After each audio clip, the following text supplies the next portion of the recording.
Good morning. I want to read a book today, and it's called The Hairy Scary Monster. Harry was a hairy little monster. He had long, silky hair covering his whole body, but Harry didn't look scary like other monsters. His long hair made him look soft and furry and cuddly. He's sitting in the chair by the fire. Ooh. The other monsters in the monster castle were frightening. They scared every person who came to visit. But little Harry never frightened anyone. Harry just wasn't scary. Ooh, look at the sharp teeth. They are scary, but he's not scary at all. A monster's job is to frighten folks, the boss monster said to Harry. You haven't done your job. I'm sorry, but we can't use you here anymore. I'll just have to find a new job, Harry said. He walked away feeling sad.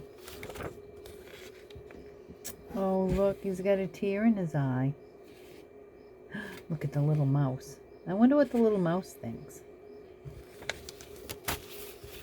Harry answered an ad for a carpenter's helper.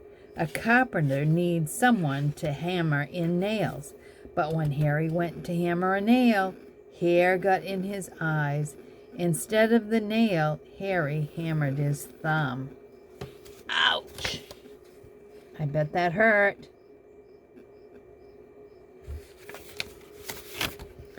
Growl! Yow! Shrieked Harry. Oh, what an awful sound it was. It was so scary it made the carpenter's hair stand on end. He was fired. Harry on the spot. Look at the carpenter's hair standing right on end. He was scared. Look at his poor red thumb. That hurt. Sad little Harry found a new job washing dishes at a firehouse. Harry washed the dishes while the firemen slept, but the dishwater was so hot. When Harry touched it, he burned his fingers. Growl! Yow! He screamed.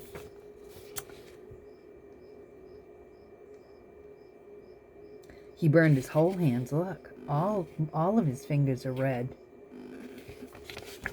That's not good to put your hands in that hot water.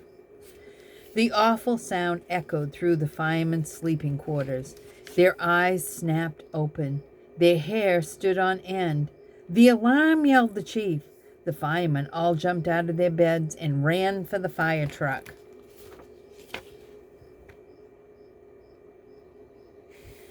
Look, there's the yelling. And they're all trying to get the clothes on quickly. When the chief found out the loud sound wasn't the fire alarm, he was very angry. Harry, you woke us up. You made our hair stand on end, the chief said. I'm afraid you can't work here, Harry. Sadly, Harry left the firehouse. Poor Harry. Look how sad he is. Next, Harry tried a job as a hotel bellboy. His job was to carry suitcases.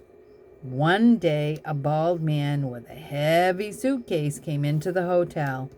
I'll carry your bag, sir, said Harry politely. The bald man dropped his suitcase. It landed on Harry's toe. Growl! Growl! Bellowed Harry at the top of his lungs. This guy doesn't have any hair, so it can't sit on the top. It can't stand on the top. The awful noise scared everyone in the hotel. Frightened people ran from their rooms with their hair standing on end. Even the hotel manager's curly hair uncurled and stood on end. Harry, you can't we can't have that noise. You can't work here, the manager said. Oh, look at his toes. Woo! I bet that hurt. And the manager's hair stood on end. Harry was without a job again. What can I do now? He sighed sadly. You can work for me, the bald man said. Making people's hair stand on end will help me a lot. Really?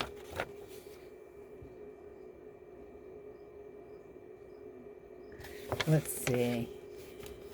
Now, when Harry screams, growl, yowl, his friend, the barber, goes snip, snip. Because when Harry yells, he is ever scary. What a perfect job for Harry Scary Monster. Ha ha, that's why.